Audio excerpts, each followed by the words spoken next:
masolo ya mboka, masolo ya mboka. Na pesi bino mbote mingi balande émission masolo ya mboka, bino ba o bolandaka ngai, ba o bopesa nga autorisation ya kokota na basalon na bino pona kopesa bino ba information ya mboka na biso. Lelo na kati ya masolo na biso na yambeli bino bongo mwana mboka. Oyo alobaka mingi te, il s'est fait vraiment rare à la télé. Alinga musala na e ele kamaloba na ebele. Na kati ya masolo na biso tolobai ke torotika boyete photo ke lukaye parce que ça parmi ba légende na biso ya mboka na biso o basala makambo ebele o mokili yebi tolobisa ba mwe pe na masolo ya mboka toyeba tozokende wapi na likambo etali sport congolais na biso tolobela yango nanu totuna yemwa mituna pendant après qu'est-ce qui se passe tozo mata ou bien tozo kita na yango bongo na yembeli bino bongo lelo mwana mboka Constant Omar de tokobeta na ye di solo na biso ya lelo mwana mboka na peso mbote na yo mbote Frida esengo eza makasi na ndenge yo ya bibiso na esengo poto tuna omwa mituna toye nango oyo population etindaka biso kaka pona kotuna yo eza pe esengo mingi malgré que na décidé na loba mingi te mikolo président décidé qu'il aloba te mais apesi biso quand même faveur wana ça fait 3 ans ale kaka lisusu na télé te alingaki lisusu makambo koloba te mais lokola azali parmi ba légende ya mboka na biso to bakite photo lukaye to loba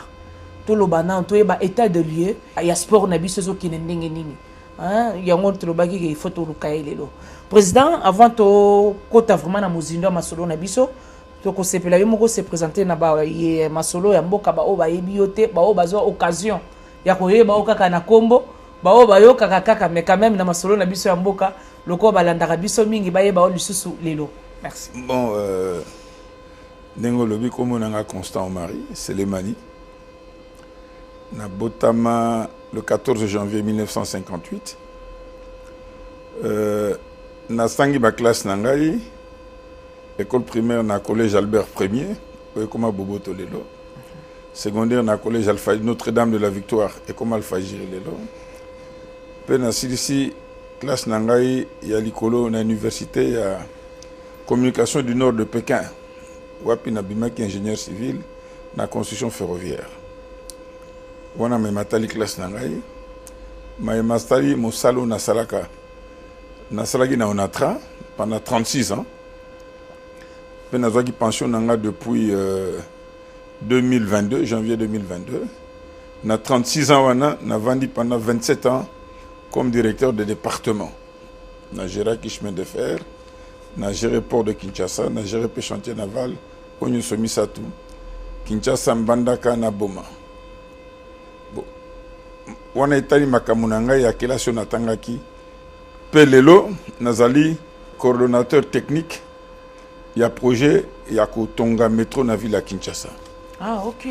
Côté Maimatali Masano na betaka basketball lokwa bana nyuso tutanga na école na epsaki bino to école ba discipline nyuso to beta ballet basketball volley nyuso to sala ping pong bon l'air na silisi kelasi na ngai na beti d'abord na Bakoza en Kinshasa banque commerciale zaïroise basket wana badi kembe baza robeta pe à son âme na Onatra na ba ilo na ba pilipili ba kosi ba tebele alors l'air na silisi na ke classe na zongi na vani mukena baninga terreur après na koti makamba bale na bani makamba bale comme suppléant ya moninga na Jean-Claude Malimu on a tous vers bani 96 l'air ba changement salamaki na mboka politique si manaleki membre ya comité exécutif ya FEZAFA na bimi kuna na leki deuxième vice-président ya FEZAFA makambo échangé na leki premier vice-président ya FECOFA Kondo Kourarampo wazaki président akufi na assumé intérim na ye pe si manaleki président FECOFA pendant presque 18 ou 19 ans et puis parallèlement na yango na sali mingi d'abord na commission de discipline ya CAF pe ya FIFA membre sima na kei na le comité exécutif ya CAF après comité exécutif ya CAF na kei na comité exécutif ya FIFA jusqu'en 2015 tosali ba réforme to salamaki et comme conseil à FIFA na leki pe membre à conseil de la FIFA, premier vice-président ya CAF et puis président intérimaire ya CAF, de droit vice-président intérimaire ya FIFA. Et donc, jusque l'air natikimba kamba le nyuso. Merci beaucoup. Naba o ba yebi mwana mboka Costa Omarité, boyoki mokonda apesi mwa bilan na ye ya mwa muke ya parcours ya musala o asala na likambo etali ya sport ya mboka na biso. Mais na koloba na yo na retenir mo eloko moko oyo etikenga makasi. Na ba poste nyonso oleka wana. Onatra osali 36 ans, awa na Fekofa 18 ans. Secret na o ezali nini pona obtenir poste wana pe kovanda bambula nyonso wana kosala pe musala parce que tout le monde ebele bazo ba poste mais basala ka bambula oyo za wana te mona mboka. D'abord il faut que remercier Nzambe. Il me tape ça ba tout pepe. Ba sagesse autozana, on a intelligence. Donc je pense que ba réussite nangai ezali fruit d'abord, il y a intelligence nanga, befort nanga personnel. Intelligence, les alliés fruits, il y a vision nanga, détermination, et puis bah conviction nanga, na manius nazo sala, et puis il y a aussi quelque chose, c'est que c'est mon aura aussi. Aura na o eleki makasi ko leka batu nyonso zaki na bon entourage. Bah écoutez, ndenge to yaka na mokili mutu na mutaza na aura na ye. Mutu na mutaza na aura na ye. Nzambe apesanga aura makasi. Ce qui ne m'a pas seulement donné des amitiés, pena ba ennemi, mais toko sala autre chose, ton dimi ango, c'est ça. Faites ça, avoir des convictions, puis loyauté. Loyauté, c'est quelque chose d'important. 18 ans, tu as géré Fokofa. Mais les lots là, on a déjà libanda en tant que président. Et là, nous allons regretter. Parce que les lots quand même, comme on a la musica, et comme il a regard, on sous. Et là, nous allons regretter. Un regret nanga munene. Ezali comme on a fait kofa et perdre valeur nango. Et perdre aura nango na imaginaire ya ba congolais. Pour partout na zako le kabadoza utuna me fait kofa comme ndenge nini. Lobi awa nazalaki ko raccompagner moninga moko ya otalanga na ndako awa. Tu télémines à boulevard pour avoir un taxi. Chauffeur m'a tellement me prêt à comment il y a un fait. Donc, moi, ça, c'est la première des choses. Fait qu'on fait perdre Oranango, sa personnalité, sa présence dans l'imaginaire. Yaba Congolais et Bungi. Deuxièmement, fait qu'on fait perdre indépendance et la gestion Nango. Perdre complètement. Depuis le départ d'Angaï, c'est le ministère qui commence à gérer certaines choses. Il a fait Kofa. C'est-à-dire que idée on a Nango, il a fait Kofa. Cette personnalité morale, insistante, présente, que je me suis faite pour Nafé Kofa, ça c'est ma grande déception. Ma grande déception. Et la grande déception parce que c'était voulu. C'était voulu par des personnes bien déterminées. Et jour à l'autre, comme ça, bien sûr, je ne dirais pas que tout n'est mauvais. Quand ça peut à côté positif, je vois l'équipe nationale, je suis content. Botu comme qualifié, j'ai présenté mes félicitations, que je réitère par ailleurs. Bah, il faut résoudre ça là-bas. Je vois que le staff technique travaille, il commence à y avoir un fond. Parce que dans le commis au pointé, dans le commis au pointé, tout ça, on a un schéma, tout ça, boutade. Tout ça, on a un rempla et un lancement. Mais maintenant, ndenge na lobaka monter autoza nango ba embelli autoza ko enregistrer ils ont profité de l'équipe nationale mais ils ont profité du football congolais na ndenge nini na ndenge que ba championnat na biso ils a ko produire le sous ba joueur équipe nationale soit c'est un schéma une philosophie qui a été adoptée que banda le tobe takana ba joueur na biso bande na biso bazana libanda o yakati to occupé bangote bango batika na niveau ya CHAN et annuler complètement émulation wana o mutu sa koza na no toza na championnat malamu pona beta peto buta ça signifie que équipe nationale laquelle il bouti mais tomboli football national. Alors ça c'est une inquiétude. Nazo betambela wana. Na loba yango batobele bazo comprendre gaité. To komi textuellement na presque na ba période bambeli to connaîtra qui 73 74. To butaki makasi mais to négligé ba championnat na biso. De sorte que leur génération est là qui complètement tokiti. Situation en Côte d'Ivoire a traversé Ango, a traversé Tilelo. Bon, comme on a un club ivoirien, ils ont soumis dans la phase la plus avancée. Il y a la compétition des clubs africains. Situation en Cameroun à connaître Ango, tous les sous na canon de Yaoundé à Makasité, tous Guinée à connaître Ango, tous les sous na Oroya. Donc c'est-à-dire Afia Football Club à Conakry, ils ont sous Makasité. Et c'est ça les grands risques. Et ceux qui te saluent, attention, tu me retrouver Awa, et bien, football national est couffé.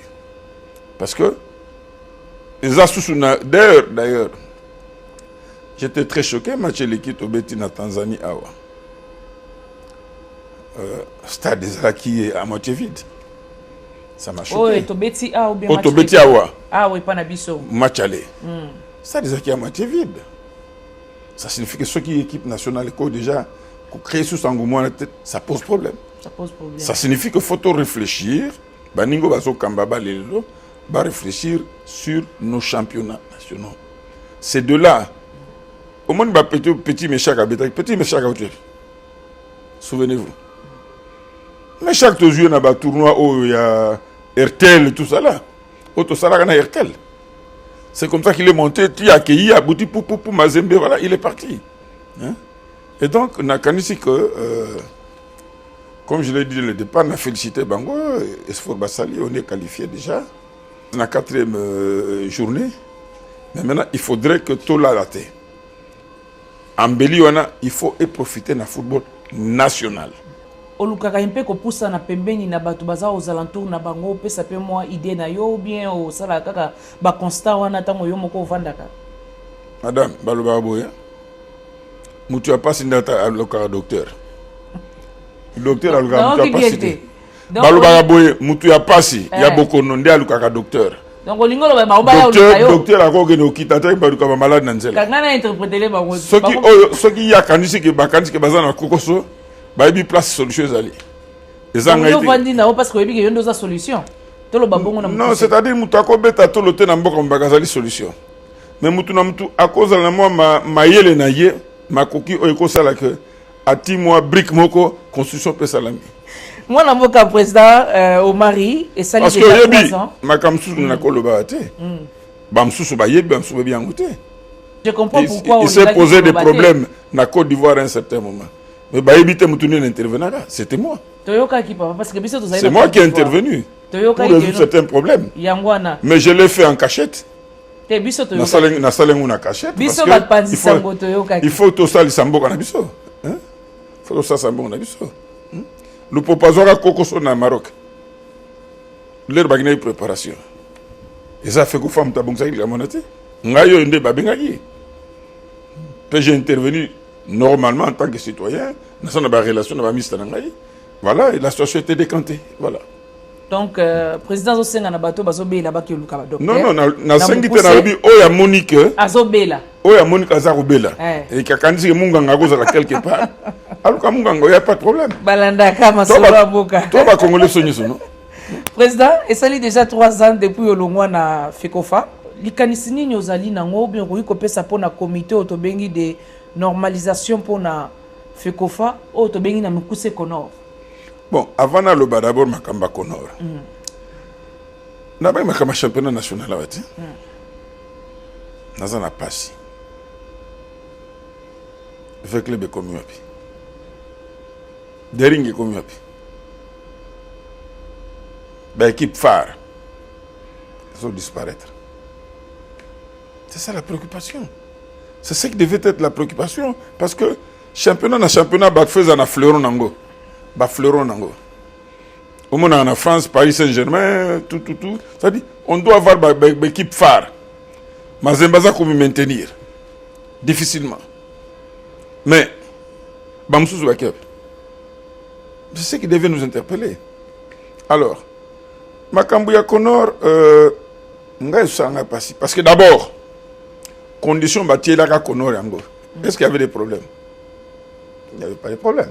Ngaï Nabima a fait Kofa, juin 2021. 19 juin, je pense. Quand j'ai décidé de démissionner, avant que Makamba fait comment? Oh, Baingo Batikalaki. Est-ce que conflit est là Katina Bango? Est-ce que conflit m'a contacté de sorte que Fekofa est commis ingouvernable? C'est-à-dire, c'est la seule volonté, Batoumi Balé. Gianni Infantino, Navero Mosengo. Ce sont les deux qui ont créé ces désordres-là. Seule volonté de Batoumi Balé. Parce qu'il fallait qu'on supprime, déraciner le nom de Constant Marie. Voilà. Et ils ont installé cette histoire-là. Maintenant, est-ce que c'était des personnes qui maîtrisaient le football et ses règles? Non. Certainement, tout ça là. Tout simplement parce que motivation, il y a créé un go, et ça, motivation, c'était contre Constant. Mais Constant n'était plus là. Le reste, je suppose, bon, ça Nango. Mais le seul constat, c'est que ce n'est pas seulement Kinshasa. Ce que battu intérieur, tout le monde se pose la question, qu'est-ce qui est devenu la FECOFA? Qu'est devenu la FECOFA? Alors, à partir du moment où une structure mal conçue installée à la tête de la FECOFA et vendue, bateau bazaki na base nango bazo sala be faut pérenniser. C'est-à-dire en voulant faire croire na ba konziamboka que ma camion sera qui m'a bé tout ça la bosoto. Il y en a bazo sa musalana. Alors, et comme il est le lobby kuna. Oh tout ça l'assemblée, ah élection tout ça là, tout changer. Tout simplement parce que c'était des choses mal pensées. Ba casting ba sala ke casting yangote. Zaya malamuté. Bateau ba ponaki. Alors, pour le moment, je ne sais pas à quel niveau il se situe. Dans na monaki va publier la liste pour les candidats, recréer de nouveau commission électorale, la commission de recours. Je ne sais pas ce qui va oyo va créer la situation là, va conscient na désordre au va créer qui. L'être que na garwa kokunda plan isayatu. Ce n'est pas un secret. L'interpellé qui secrétaire général de la FIFA, Mathias, que je connais très bien, un ami. Je lui ai posé la question. Êtes-vous conscient du désordre que vous avez créé dans le football congolais? Il était gêné. Mais il m'avait promis une chose. Constant, je te promets, je m'en occuperai. Cette fois-ci. Ce dossier, je l'ai négligé, mais je m'en occuperai. Je l'ai dit aussi, dans le responsable, il y a football Afrique, dans Caraïbes. Il y a FIFA. Pourquoi Bokotika, il n'y a qu'une seule personne qui pense qu'il y a comme un problème naïe, comme un problème naïe personnel, alors que c'est un dossier qui doit être géré à la FIFA. C'est ça le désordre que vous constatez ici. Mon amboka constat Omar, est-ce qu'on envisage qu'un jour jusqu'aux on a poste wana ya FECOFA? Oh, c'est du passé ça. Omoni maye baleso qui ils ont sous-souté. Ngana salé na salaki. Les gens m'ont critiqué. Ba ba sepela qui. Oh ba mona mabe ba critiquer ngai. Mais lelo curieusement tout le monde commence à m'appeler Tala nengo salaki tout ça là, zonga tout ça là. Mais non. Omoni le temps ne pardonne pas ce qui se fait sans lui. Il ne faut pas chaque fois, au lieu de réfléchir d'une manière prospective, comme on a dit,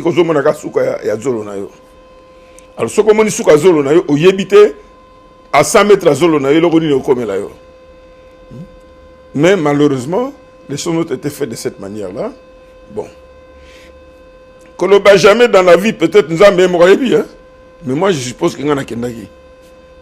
Et qu'il y a une nouvelle génération. Baya Basala. Bamirape Osala. Totalement. Tu es que tant que tu as un katia poste ou bien un katia ministère, moko bo atalaka makambo traitement. Tu es que tant que abimaka mo na rapé makambo traitement. Nandenge yo bimi quand même muzotala makambo na musika malgré zolandelango, malgré la kisi biso ba inquiétude na ba regret na yo. Yebisa biso non. Pour na yo sport na biso football. Est-ce que zo kende liboso biso zo ngasima? Football ou bien sport? Sport. parce que sport est englobé, Oui, sport. basketball, volley, tout ça là.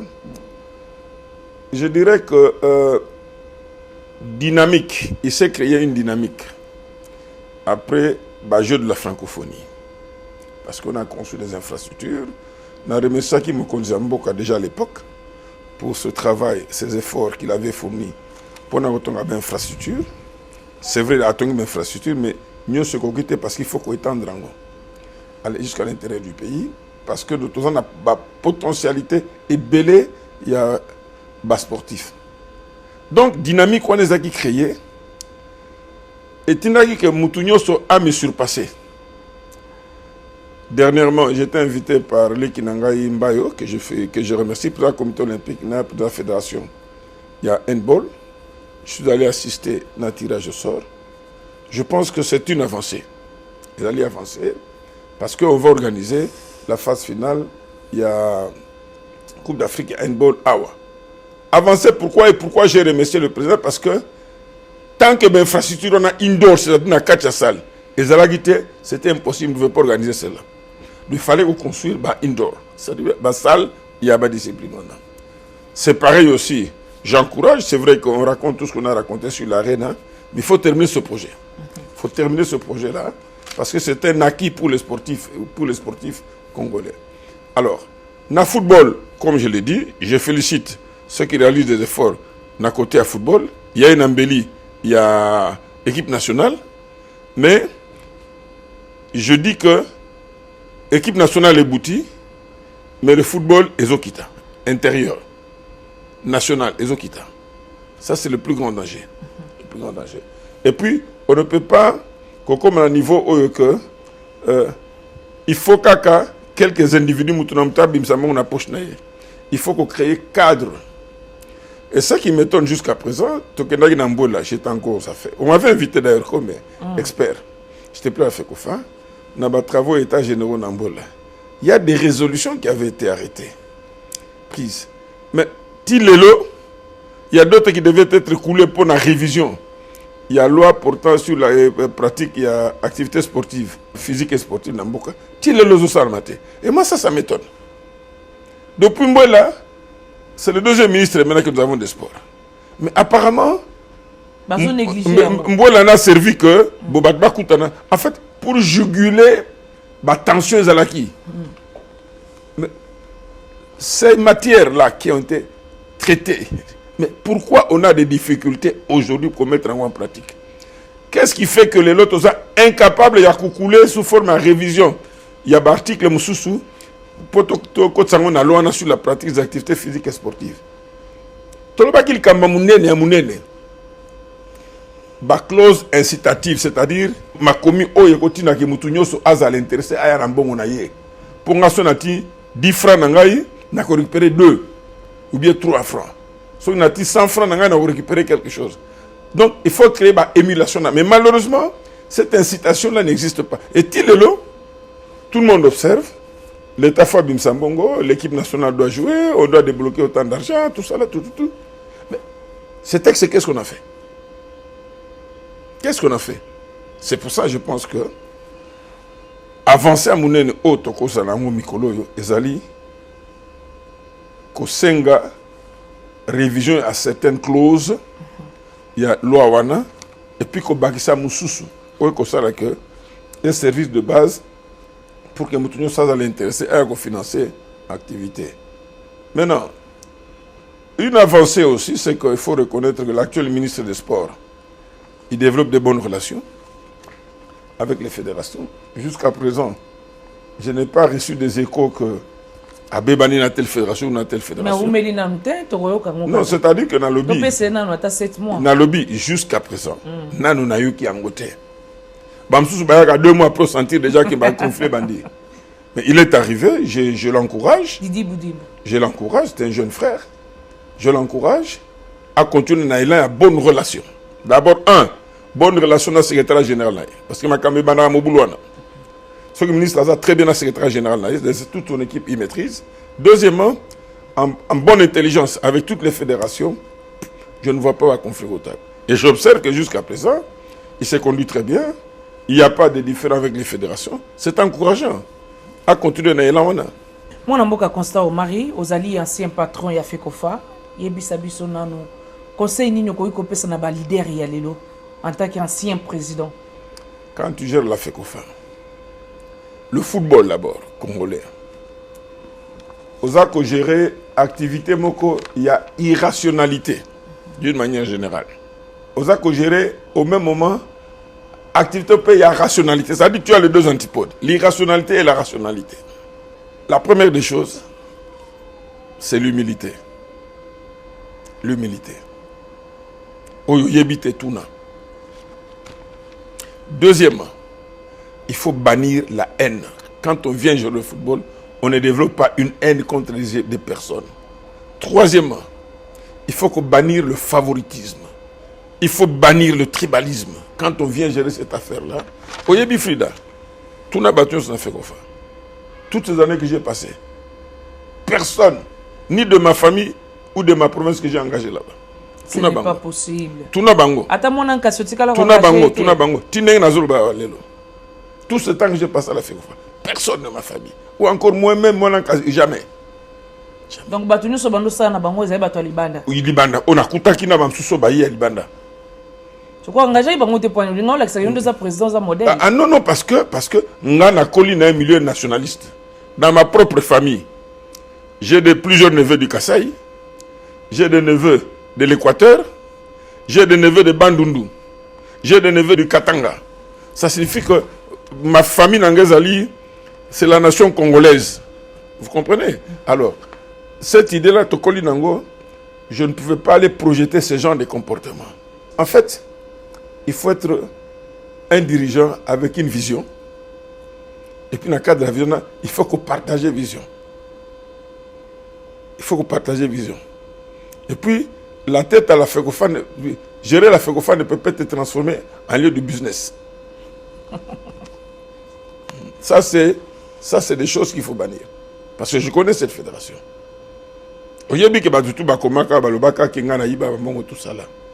Ça fait 3 ans ou 4 ans, non? Bakoti na mozindo titi lelo.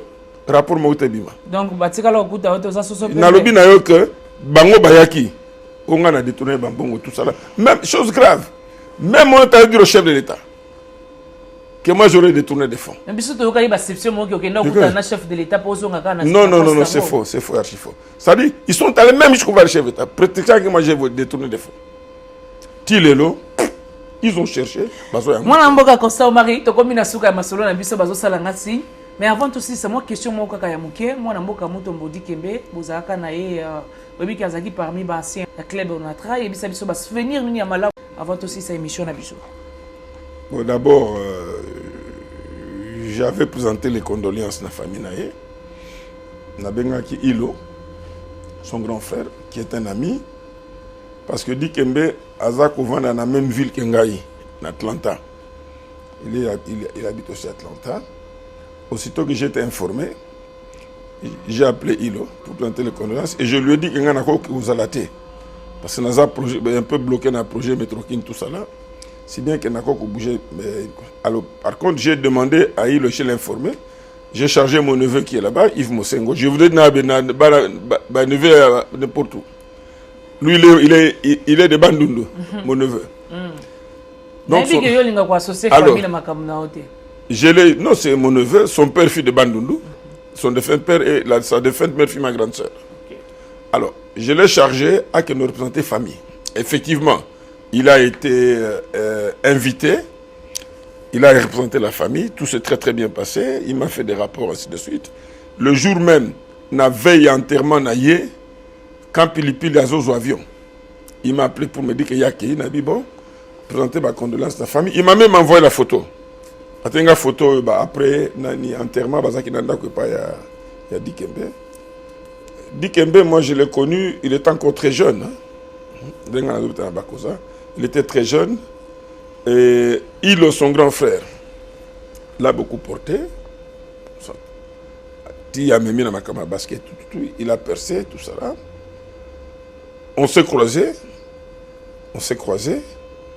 Son souvenir à Malam, c'est que Omoni, un garçon parti de Kaouka, il a réalisé ce qu'il a pu réaliser d'abord en tant qu'athlète.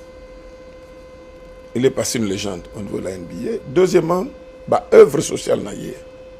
Il est parti, mais n'a pas oublié Racine naïe, c'est-à-dire Mboka Nabiso. Et l'œuvre la plus palpable aujourd'hui, c'est un hôpital. C'est-à-dire Azako soigner Batou.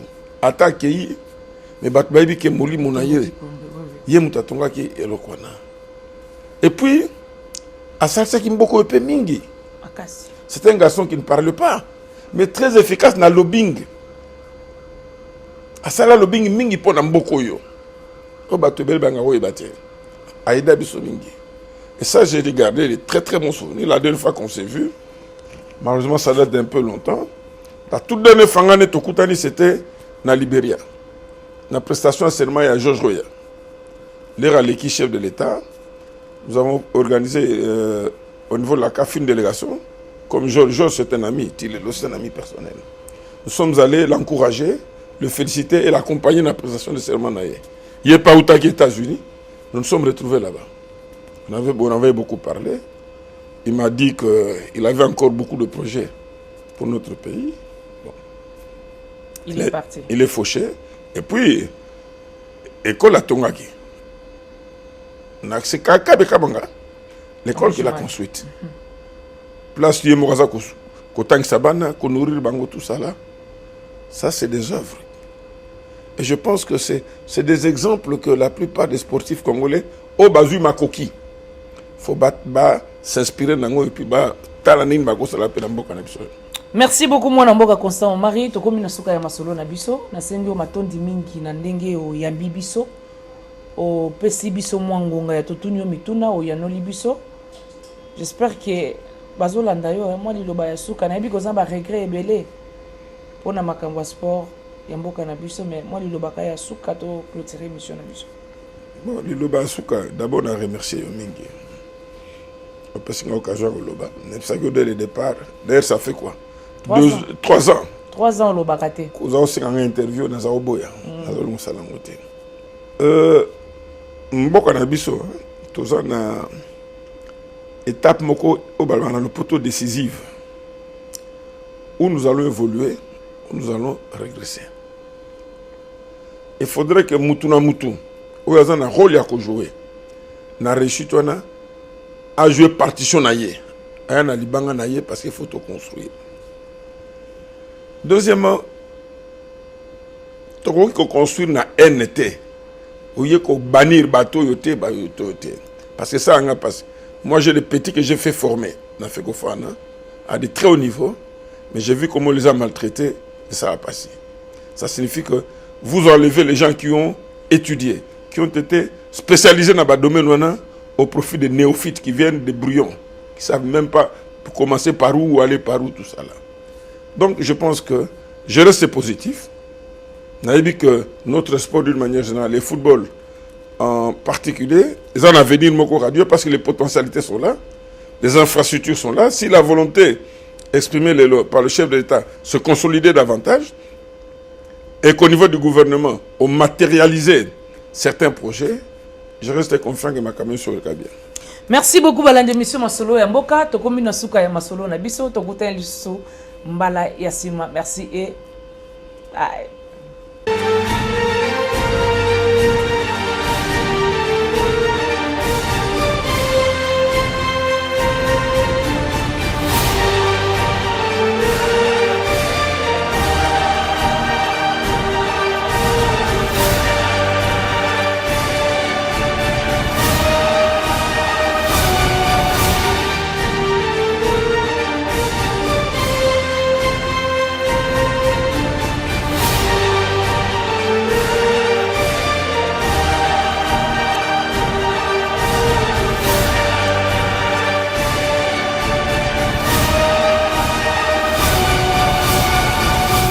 Masolo ya mboka, masolo ya mboka.